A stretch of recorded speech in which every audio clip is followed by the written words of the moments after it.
Joyce, brava! What a great role and performance. Now, it's not often that audiences get a treat like this. How did you end up singing this opera on the stage of the Met? Oh my gosh, big question. I think that's a question for Peter Gelb. But He asked you. He asked me, and I gave it a thought for about 2 seconds, and I said sure. I know that they wanted to bring Bel Canto back to the Met, in particular the trilogy of the Three Queens, and I was extremely honored to be able to do number 2 here for the Met. Bring Maria here.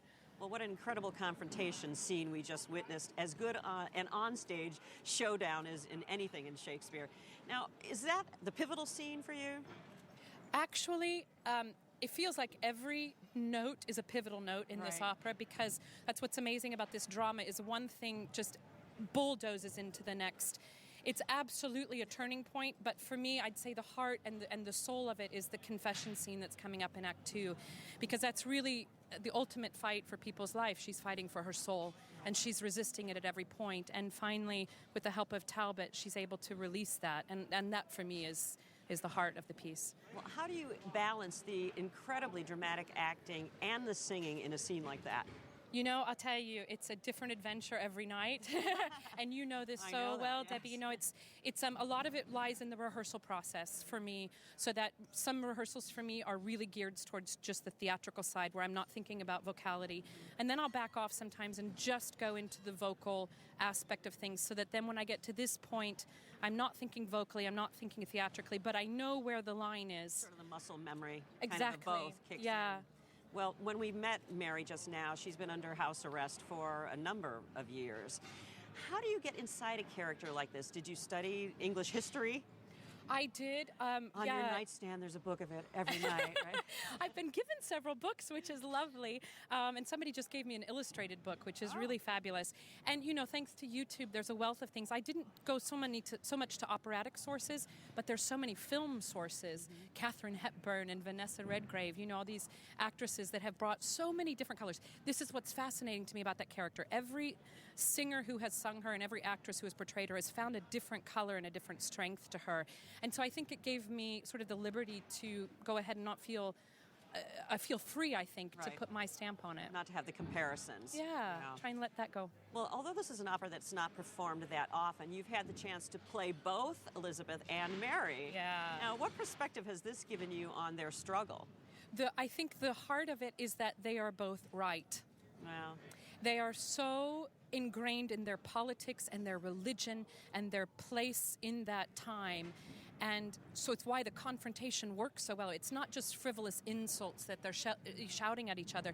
It's the truth, as both of them believe it. And I think that's pivotal, because it's why Elizabeth struggles so much, and it's why Mary can say so strong at the end. Well, you have something like the equivalent of 4 arias coming up in the final act. All? That's all, yeah. And none of them are fast or flashy. They're much more introspective. What kind of challenges does that pose? It's a big challenge in terms of energetic stamina. You know, it's easy to keep the energy going when it's a lot of fast coloratura, but this kind of sustained thing, and it's really about being in the moment, and it's really about staying present. Well, we can't wait to hear it. You sound fabulous. Thanks, Debbie. Can I just say a big hello to everybody that's watching, all my family, Kansas City, Seattle, Reno, and all the fans around. All right, You guys are the best. Thanks. Joyce, thank you. Now I'm going to speak to Mary's nemesis, Elizabeth, sung by Elsa Fondenhefer. Hello, Elsa. Hi. Congratulations. Thanks, now, Debbie. this is your debut at the Met. Yes.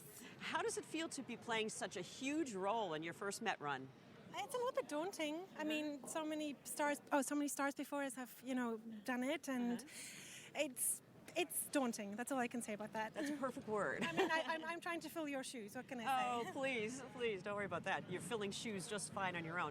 Tell us about how you play Elizabeth with the masculine swagger that you have. Did you come to this opera with the idea ahead of time, or is this something that you and David developed together in the rehearsal process? Yeah, I think this was definitely David's vision. Wanted something that was absolutely not pretty in the conventional sense. I remember a rehearsal. I was sort of, you know, trying to be regal, and he said, "No.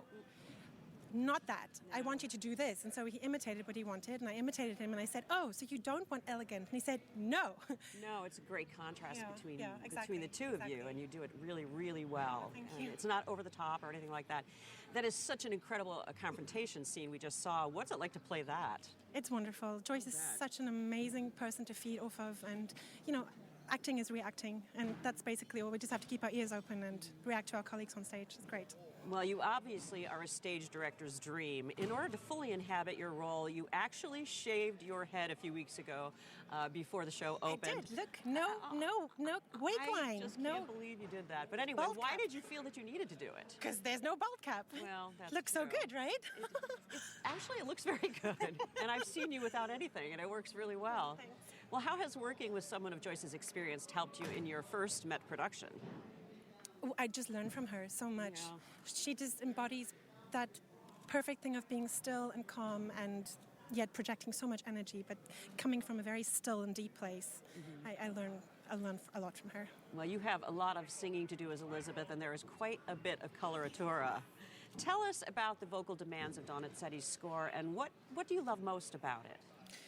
I think what I like most about this particular role is that it emphasizes so much dramatic qualities in the voice itself. Right. And I myself love to just do that. I don't think I would make a particularly wonderful ingenue, somebody that's petite, never or know. somebody that has to sing those type of flighty things without little meat behind it. So Well, it all good comes luck from in the breath. second half. We can't wait to see Thank what's you. next, and your costume's fabulous. Thank you. And we Elsa, share a birthday. Did you know I that? heard. Can I say hello to my people? Well, if you make it quick, you can. Yes. En allemaal in Zuid-Afrika, voor mijn vrienden, voor mijn familie, in everybody in Bordeaux and in Frankfurt and in San Francisco and Pasadena. Mwah, kisses. What ciao. she said.